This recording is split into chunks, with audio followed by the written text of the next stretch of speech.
오늘은 체념이 아닌 자족의 지혜라는 제목으로 함께 말씀 나누겠습니다.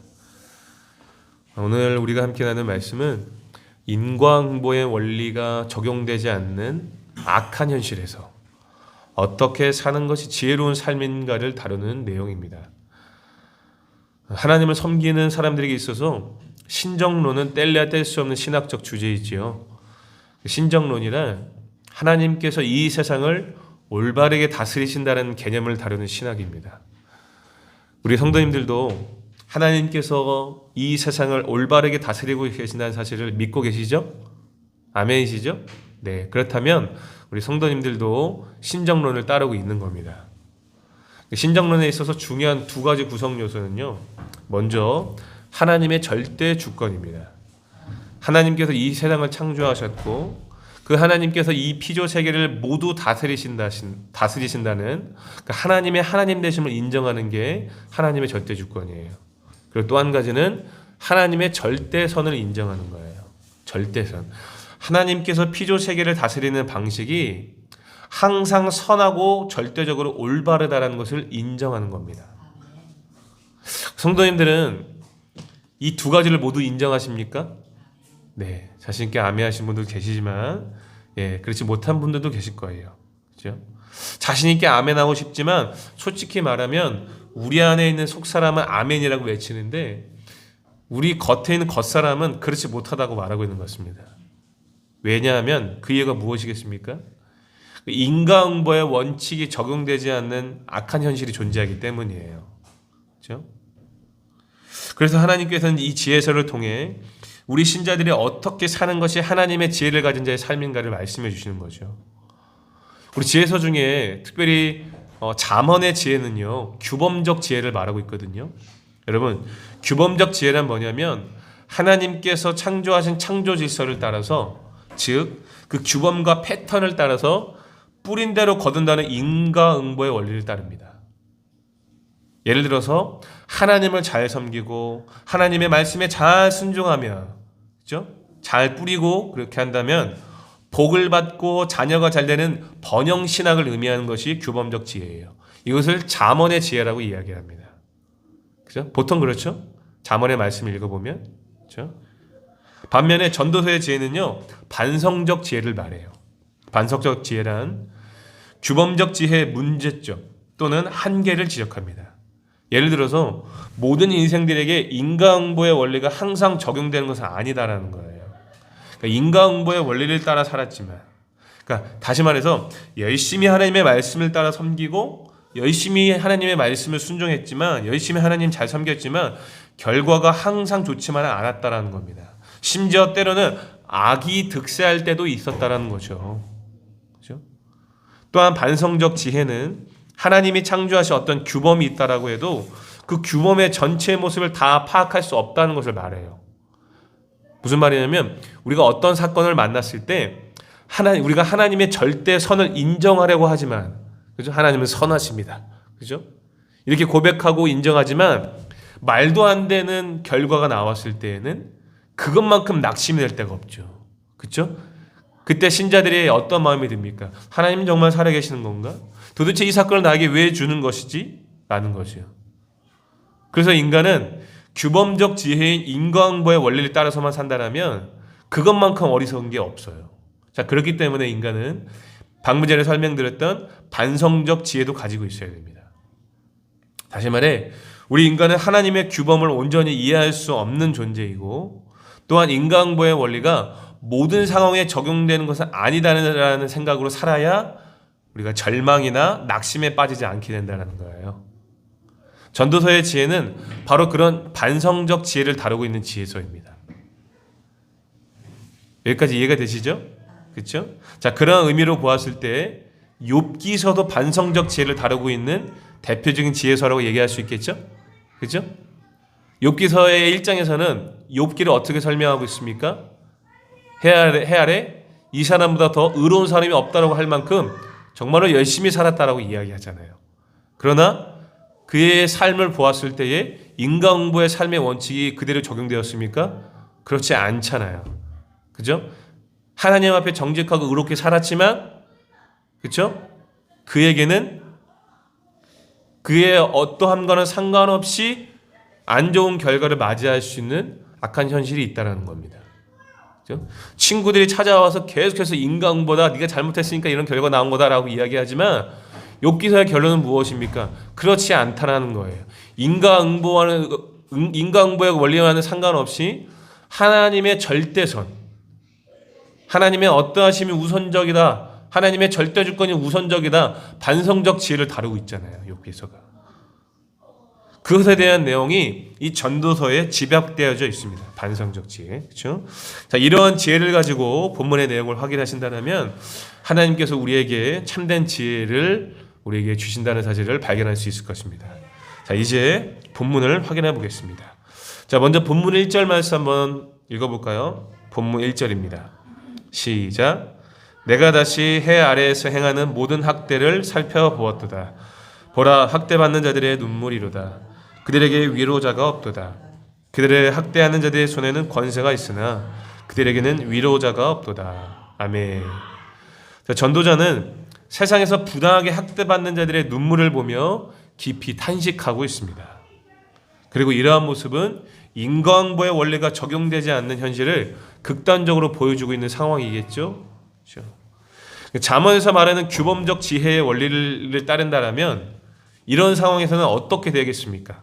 하나님께서 학대받는 자들을 꺾으시고 반드시 정의가 실천되어지는 것이 잠언에서 말하는 규범적 지혜입니다. 그렇죠? 그러나 현실은 이러한 원리대로 반드시 되지 않는다라는 거예요. 그렇죠? 현실은 이 원리대로 되지 않는 경우가 생각보다 많이 있잖아요. 그죠? 지금 전도자는 그런 악한 현실을 극단적으로 소개하고 있는 겁니다. 자, 그런데 학대받는 자들의 눈물이 더 가엽게 느껴지는 이유가 뭘까요? 그 이유가 뭐예요? 그들에게 위로자가 없기 때문이에요. 그죠? 전도자가 보기에 이 세상의 불의는 이중적이라고 말하고 있는 거죠. 사회적 약자들이 무고하게 압제받는 것도 불의한 현실이지만 그 불의한 상황에서 그 누구도 그 무고함을 풀어주지 않는 현실이 더 불의하다는 겁니다. 위로자가 없다는 거예요. 여러분, 원래 구약의 사상은요, 힘없고 비천한 자들을 무시하고 학대하는 게 아니에요. 사실은 오히려 구약의 사상은요, 고아나 과부나 나그네 그리고 레위인 같이 땅이 없어서 사회 구조적인 가난을 경험해야만 하는 자들을 위해서 이스라엘 공동체가 함께 책임을 져야만 했습니다. 그것이 구약의 사상이에요. 그래서 하나님께서는 율법과 계명을 통해 그들을 돌보시는 공의를 보이신 거 아니겠습니까? 율법으로 말씀하셨잖아요. 그렇죠? 사실 이스라엘 백성들이 애굽에 있을 때에도, 그렇죠? 그들도 그렇게 약한 자들이었잖아요. 그렇죠? 억압받고 학대받는 자들이었잖아요. 애굽에 있을 때. 그렇게 약한 자들. 그런 이스라엘을 하나님께서 구원하신 것입니다. 그래서 하나님은 이스라엘 백성들도 하나님처럼 사회적으로 가난하고 소외된 자들을 돌보라고 명령하신 거예요. 율법을 주시면서까지. 그렇죠? 그래서 율법의 둘째된 계명이 이웃사랑으로 집약된 겁니다. 그렇죠? 하나님 사랑만이 아니라 이웃사랑도 분명히 말씀하고 계시죠. 자, 그러나 어느 순간부터 하나님의 공의가 무너지고 힘 있는 자가 약한 자를 척취하는 세상이 되어졌습니다. 전도자는 이런 불의한 사회 현실에 대해 탄식하고 있는 거예요.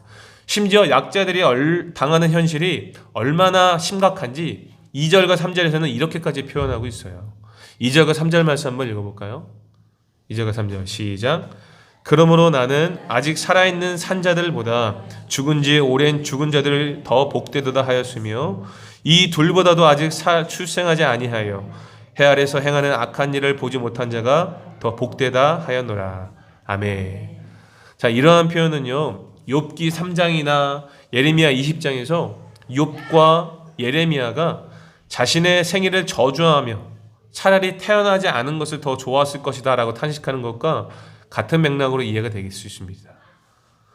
전도자는 이스라엘 사회에서 하나님의 공의가 사라지고 사랑과 긍휼의 정신을 잃어버린 것에 대해 탄식하고 있어요.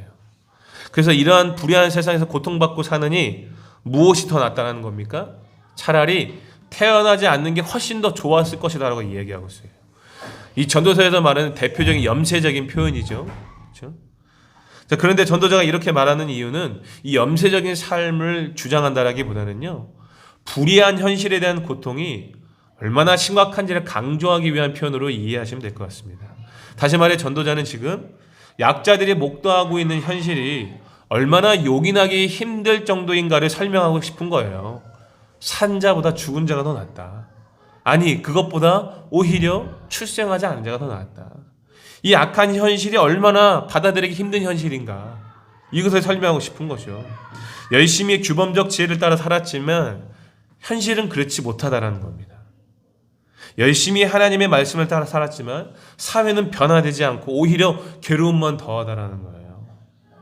인과응보의 원리가 적용되지 않는 상황, 오히려 악이 득세하는 상황으로 인해 전도자는 학대당하는 자들을 향해 탄식하고 있는 거예요. 그렇죠? 자, 그렇다면 이쯤에서 우리가 본문이 주시는 깨달음을 가지고 생각해 볼 문제가 있겠죠. 그것이 무엇이겠습니까? 오늘 우리가 살고 있는 이 시대도 인과응보의 상황보다 불이한 현실을 더 많이 마주하고 있다는 것입니다. 그죠? 우리 성도님들 살아보셔서 아시겠잖아요. 그죠? 인과응보의 상황보다 불이한 현실을 더 많이 마주하고 있는 것이 오늘 우리가 살고 있는 이 시대입니다. 그렇다면 우리는 이 불이한 현실 앞에 어떻게 반응하는 것이 반성적 지혜를 가진 삶이라고 할 수 있을까요? 머리에 띠를 두르고 학대하는 자들을 향하여서, 권세 잡은 자들을 향하여서 막 투쟁하고 싸워야 될까요? 물론 그것도 하나의 방법일 수 있겠지만 사실 그들의 최후는 하나님께 맡기는 것이 성경에서 말하는 진리임을 믿으시기 바랍니다. 성도 여러분, 인과응보의 원리가 항상 적용되는 것은 아니지만 이 인과응보의 원리가 반드시 적용되는 시기가 있습니다. 그 시기가 언제인지 아세요? 바로 최후 심판 때입니다. 최후 심판 때만큼은 인과응보의 원리가 반드시 피할 수 없게 와요. 그렇죠? 그렇기 때문에 우리는 그들의 심판을 여호와께 맡기고 우리가 할 수 있는 일을 해야 된다는 거예요. 여러분, 우리 신자들이 할 수 있는 일은 무엇일까요? 이 불의한 현실과 불의한 세상에서 우리 신자들에게 주어진 일, 그것이 무엇일까요? 그것은 바로 학대당하는 자들의 위로자가 되어주는 것입니다. 다시 말씀드립니다. 학대당하는 자들의 위로자가 되어주는 거죠. 지금 전도자가 탄식하는 것은요, 무엇입니까? 약자들이 권세 잡은 자들에게 학대당하는 상황이기도 하지만 그들에게 위로자가 없다는 것에 더 괴로워하고 있습니다. 그렇죠? 그러므로 신자들은 학대하는 자들의 심판을 여호와께 맡기고 학대당하는 자들의 위로자가 되기 위해 힘써야 돼요. 그렇죠? 누가복음 4장 18절과 19절에서 예수님이 이렇게 말씀하셨습니다. 주의 성령이 내게 임하셨으니 이는 가난한 자에게 복음을 전하게 하시려고 내게 기름을 부으시고 나를 보내사 포로된 자에게 자유를, 눈먼 자에게 다시 보게 함을 전파하며 눌린 자를 자유롭게 하고 주의 은혜의 해를 전파하게 하려 하심이라 하였더라. 아멘. 예수님께서 이 땅에 오신 이유를 어떻게 설명하고 있습니까? 학대받고 억압당하는 자들에게 자유와 은혜의 해를 전파하기 위해 오셨다라고 말씀하고 있습니다. 그렇죠? 불의한 현실 속에서 약자들이 예수님 자신을 통해 하나님 나라를 누리고 그 나라를 소망하며 최후에는 그 나라에 들어가게 하시려고 이 땅에 오셨다는 거예요. 진정한 자유와 진정한 안식을 주기 위해서 이 땅 가운데 오셨다는 겁니다. 그리고 그 동일한 사명을 받은 자들이 누구입니까? 바로 교회인 우리 신자들이라는 거예요. 믿으시면 아멘 하시기 바랍니다. 그렇죠? 교회인 우리가, 그렇죠? 그들의 위로자가 되어야 됩니다. 사회적 약자들을 향해 더 관심을 갖고 그들이 필요로 하는 것이 무엇인지 귀를 기울이며 불의한 세상에서도 소망을 발견할 수 있도록 도와야 된다는 거예요. 그렇죠? 그리고 그 실제적인 지혜가 다음 구절에서 확인이 되어집니다. 우리 그 실제적인 지혜를 4절부터 6절까지의 말씀을 통해서 확인해 볼까요? 4절부터 6절입니다. 함께 읽어볼게요. 시작. 내가 또 본즉 사람이 모든 수고와 모든 제조로 말미암아 이웃에게 시기를 받으니 이것도 헛되어 바람을 잡는 것이로다. 우매자는 팔짱을 끼고 있으면서 자기의 몸만 축내는도다. 두 손에 가득하고 수고하며 바람을 잡는 것보다 한 손에만 가득하고 평안함이 더 나으니라. 아멘. 자, 여기 4절 말씀 보실까요? 4절 보시면 전도자는 사람의 모든 수고와 성취가 헛되다라고 말하고 있는데 그 이유가 무엇입니까? 이유가 뭐예요? 이웃에게 시기를 받기 때문이라고 말합니다. 다시 말해 전도자는 지금 사람의 모든 수고와 성취가 시기와 경쟁의 결과라고 말하고 있는 거예요. 좀 더 구체적으로 설명드리면 모든 수고와 죄주가 헛된 이유는 사람의 성공이 타인에게 시기를 불러일으키기 때문이다라는 거예요. 즉 인간의 수고를 통해 획득한 성공이 사실은요 무한 경쟁이라는 쳇바퀴 속에서 끝없는 수고만 남길 뿐이다라는 거죠. 끝나지 않는 경쟁과 시기만 만든다라는 거예요. 왜 그렇습니까? 사람은 본질적으로 악하기 때문에 기본적으로 누군가를 시기하고 질투하고 더 많이 가지기 위한 욕심이 있기 때문이죠. 그래서 끊임없는 경쟁과 시기를 만드는 거예요. 사람의 수고가. 그죠? 우리 성도님들도 사회생활을 해보셔서 아시잖아요. 안타깝지만 목회자 생활도 똑같아요.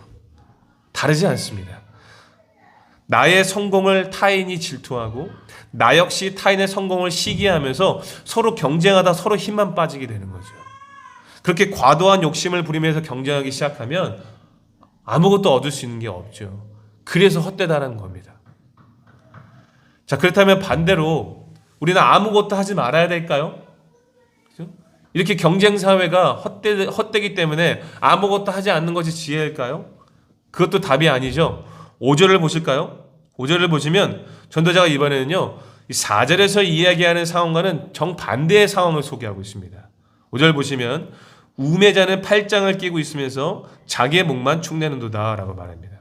자기의 목만 축낸다는 말의 원문 직역은요 자기의 살을 먹는다는 의미거든요. 우둔한 사람, 게으른 사람은 자기 파멸의 길을 걷게 된다는 거예요. 이 말은요 그 당시에도 많은 사람들이 유행하는 옛 지혜자의 격언이었다라고 합니다. 전도자가 이 격언을 사용한 이유는 무엇일까요? 염세주의적 자세를 가지고 자신의 인생을 한탄만 하고 시간을 허비하는 사람은요 자기의 인생을 파멸시킨다는 것을 말하고 싶었기 때문이겠죠.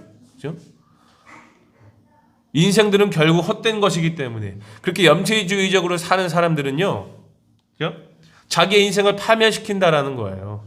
그렇기 때문에 아무것도 하지 않는 것도 포기하면서 사는 것도 체념하면서 사는 것도 옳지 않다라는 거예요. 그렇죠? 이처럼 전도자는요 4절과 5절에서 서로 전혀 다른 극단의 상황을 소개하고 있습니다. 그 이유가 뭘까요? 그 이유가 뭐예요? 오늘 우리에게 균형 잡힌 시각을 제시하기 위해서입니다. 균형 잡힌 시각. 다시 말해 인생이 고통스럽고 힘들지라도 아무런 소득 없는 무한 경쟁의 헛수고에 빠지지도 말고 그렇다고 인생을 염세적으로 비관하며 자기 한탄만 하는 게으른 자가 되어서도 안 된다라는 것을 설명하기 위한 거예요. 그렇죠? 어느 한쪽으로 빠지면 안 된다는 거죠. 자, 그러면서 전도자가 하고 싶은 진짜 권면은 6절 말씀에 기록되어 있습니다. 6절 말씀에 다시 한번 6절 말씀 한번 읽어볼까요? 시작. 두 손에 가득하고 수고하며 바람을 잡는 것보다 한 손에만 가득하고 평온함이 더 나으니라. 아멘. 자, 이제 정리가 되시죠? 4절, 5절, 6절. 그죠? 무슨 말일까요? 6절 말씀. 두 손 가득히 바람을 잡으려는 것보다 한 손에는 평온의 열매를 소유하고 있는 게 더 낫다는 거예요. 성도 여러분, 손으로 바람을 잡을 수 있을까요? 손으로 바람을 잡을 수 있습니까? 잡을 수 없죠. 여기서 말하는 바람은요, 지난주에 설명드렸던 이 전도서의 전체적인 핵심이 되는 헛되다라는 의미를 가진 헤벨을 지칭합니다. 기억나실 거예요, 그렇죠? 헤벨은 무슨 뜻이라고 설명드렸죠? 잠깐 있다가 사라질 것들이다라고 설명드렸죠. 그렇죠?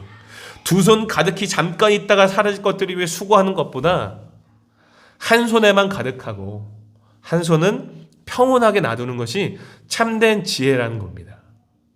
그렇죠? 다시 말해 모든 사람이 살아가면서 일을 하되 너무 욕심껏 하지 말라는 거예요. 성공만을 위해 욕심내어 일하는 것은요, 마치 바람을 잡으려는 헛된 일이라는 겁니다. 진짜 지혜로운 사람은요, 삶에서 고난의 현실을 인정하되 그 속에서 균형 잡힌 시각을 가지고 열심히 살아가는 사람이다라는 거예요. 무한 경쟁에 빠지지도 않고 그렇다고 게으르지도 않으면서 자기 일에 자족하면서 행복을 추구하는 삶이 진짜 지혜로운 삶이라는 거죠. 그리고 저는 바로 이 부분에서 우리 신자들이 학대당하는 자들의 위로자가 되기 위한 지혜를 얻고 싶습니다. 저는 불의한 세상에서 학대당하는 자들에게 이러한 삶이 위로가 될 수 있다고 생각을 해요. 성도 여러분, 오늘날 교회와 신자들은 고지론의 잠식을 당해서 세상에서 권세 잡은 자들 축에 속하려고 발버둥치는 것처럼 보입니다. 이해가 되시나요? 고지론, 높은 곳을 점령해야 정복할 수 있다는 거예요. 그래서 교회와 신자들도 세상에서 권세 잡은 자들 축에 속하려고 발버둥치는 것처럼 보여요. 두 손으로 바람을 잡으려고 온갖 수고와 고생을 하며 살아갑니다. 높은 자리에 앉고 소유한 것이 많아야지만 위로자가 될 수 있다고 생각하는 것 같아요. 성도들이 그렇고 교회가 그렇게 살아가는 것처럼 보여요. 저도 한때는 그렇게 인식했던 적이 있었고 그것을 성도들과 학생들에게 가르친 적도 있었습니다. 아마도 그때는 인과응보라는 규범적 지혜만을 가지고 따라 살았기 때문이겠죠. 그래서 하나님 잘 섬기고 말씀 따라 살면 하나님께서 우리를 세상에서도 높여주시고 하나님의 영광을 위해 사용하실 것이라는 이 번영신학을 따랐습니다. 하지만 나이가 들고 인생을 살다 보니 이 전도서의 지혜가 말하는 것처럼 인과응보가 모든 상황에게 적용되지 않는다는 것을 누구보다 뼈저리게 느끼고 있어요. 그죠? 열심히 말씀을 따라 심고 하나님을 섬겼지만 누구보다 정직하게 살아왔지만 이 악한 자들만 득세하는 현실을 피부로 느끼고 있다는 거예요. 그렇죠? 물론 누군가는 규범적 지혜를 따라 높은 자리에 앉고 많은 것들을 소유할 수 있습니다.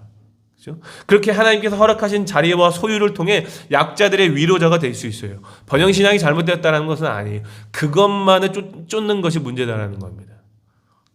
인과응보의 원리가 누군가에게는 적용될 수 있다는 거예요. 하지만 모든 신자들이 그렇지 않다는 것을 깨달아야 한다는 거죠. 생각해 보십시오. 다수의 신자들은 어쩔 수 없이 불의한 세상에서 권세 잡은 자들에게 학대당하는 그쪽 부류에 속하게 돼요. 그렇습니까? 안 그렇습니까? 그렇죠? 부인할 수 없는 사실이에요. 그렇죠? 그렇기 때문에 누구보다도 우리에게는요 균형 잡힌 시각이 필요합니다. 무한 경쟁에 빠지지도 않고 그렇다고 게으르지도 않으면서 자기 일에 만족하면서 행복을 추구하는 것, 이런 균형 잡힌 시각이 필요해요. 그리고 이러한 신자들의 삶이 함께 학대당하는 자들에게 위로가 될 수 있다는 겁니다. 이것이 왜 그들에게 위로가 됩니까? 왜 위로가 돼요? 내가 성공하기 위해서는 누군가 반드시 밟고 올라서야만 하는 이 무한경쟁 사회에서 그 경쟁 때문에 지치고 힘들어하는 자들에게 우리의 삶이 그것만큼 큰 위로가 어디 있겠습니까? 안 그래요? 누군가의 실수가 내게는 기회가 되고 누군가의 빈자리가 내게는 반드시 그 자리를 차지해야만 하는 이 사회 가운데 그렇게 서로 높은 자리를 차지하기 위해 혈연이 된 이 사회에서 오히려 그죠? 그 실수를 위로하고 오히려 그가 돌아올 때까지 빈자리를 채워주는 자가 될 수는 없는 걸까요? 그죠? 우리 신자들이 그렇게 한번 살아보자라는 거죠. 너무 낭만적인 소리일까요?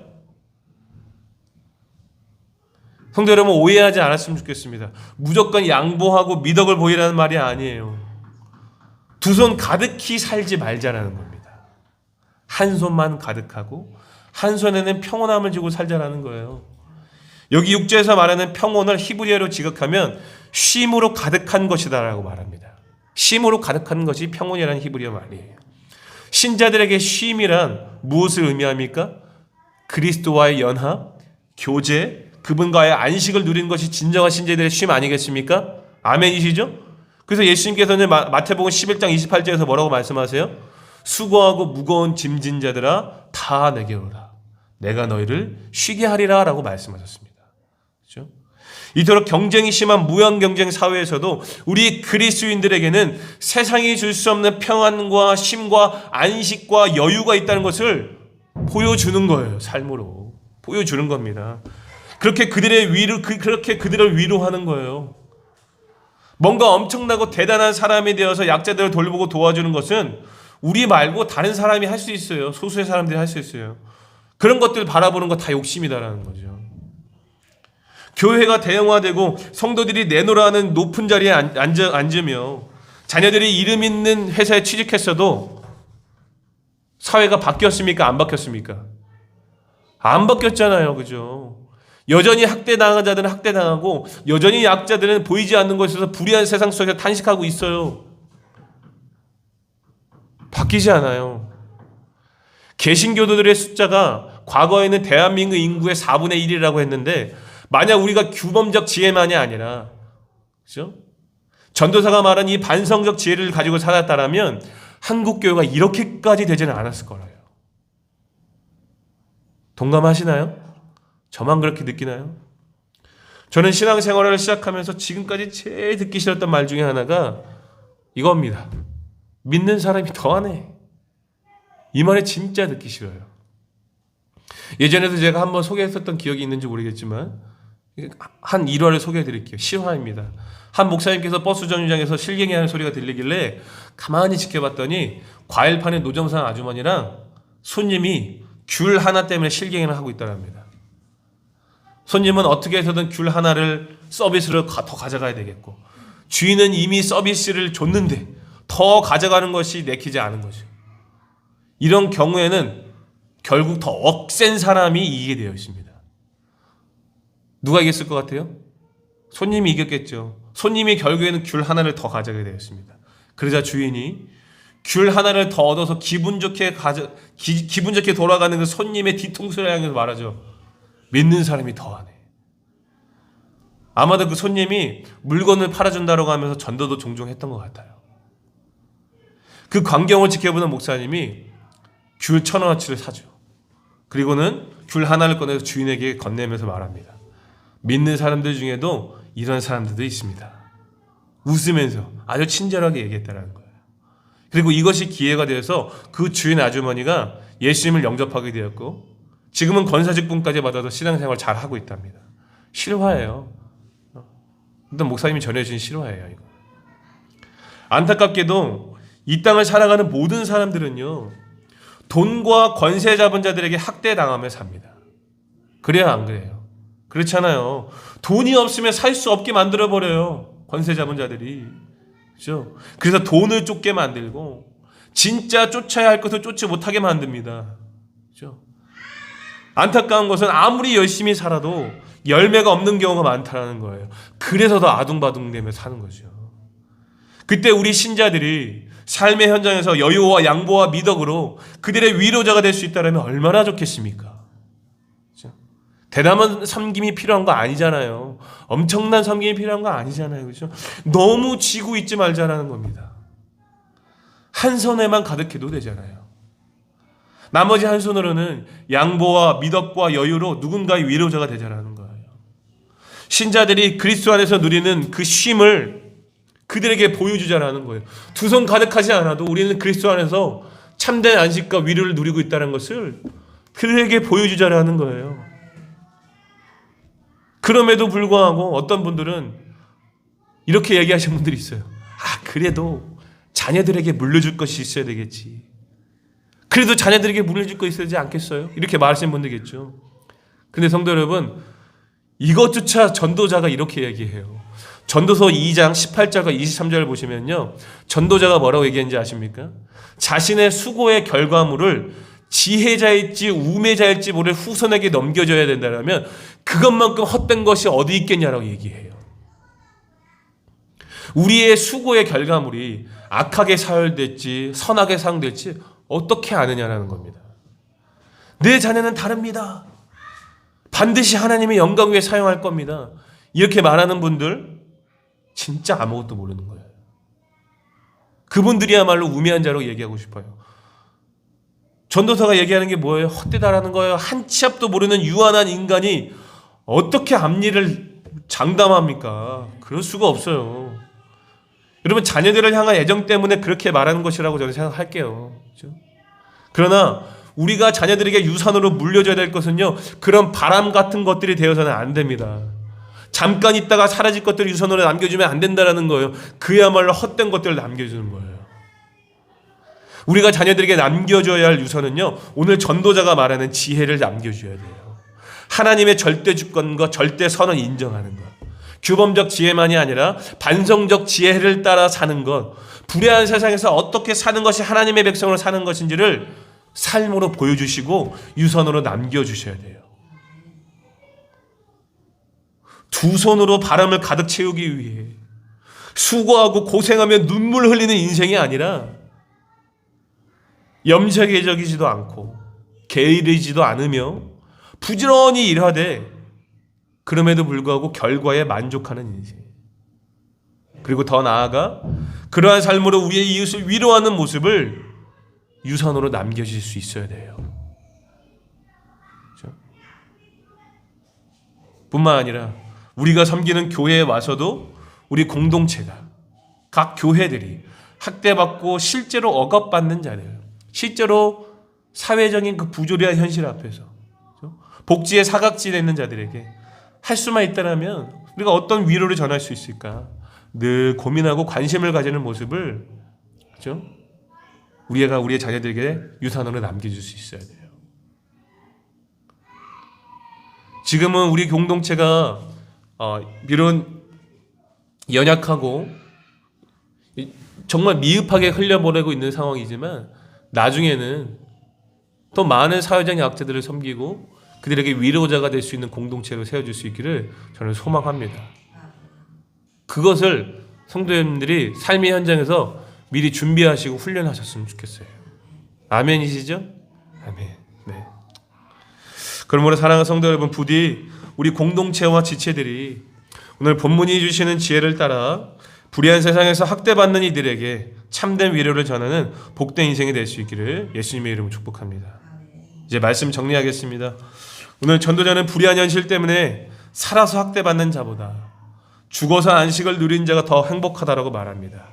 또한 과도한 노동과 일의 성공은 시기와 경쟁의 결과일 뿐 한 손으로 평온을 얻는 것이 두 손으로 바람을 잡으려는 헛된 수고보다 더 낫다라고 말했습니다. 하지만 이것은 모든 수고가 헛되니 아예 손을 놓고 살라는 뜻이 아니었죠. 인생을 비관하는 염세주의자도 되지 말고, 그렇다고 의미 없는 헛수고로 인생의 행복을 물거품 만들지 말라라는 말입니다. 그러므로 신자가 누리는 진정한 행복은요, 무한 경쟁을 통해 탈진하는 것이 아니라 작은 성취를 할지라도 그것에 자족하며 기쁜 마음을 갖는 것입니다. 신자가 누리는 진정한 행복은 양보와 미덕과 여유로 나보다 약자들을 위로할 줄 아는 것입니다. 신자가 누리는 진정한 행복은 그리스도 안에서 진정한 평안과 쉼을 이웃들에게 보여주는 것입니다. 사랑하는 성도 여러분, 부디 본문이 주시는 지혜를 따라 체념이 아닌, 포기가 아닌 자족과 쉼이 있는 지혜로 약자들과 이웃들의 위로자가 되어 하나님께 영광을 돌릴 수 있는 복된 인생이 될 수 있기를 예수님의 이름으로 축복합니다. 아멘.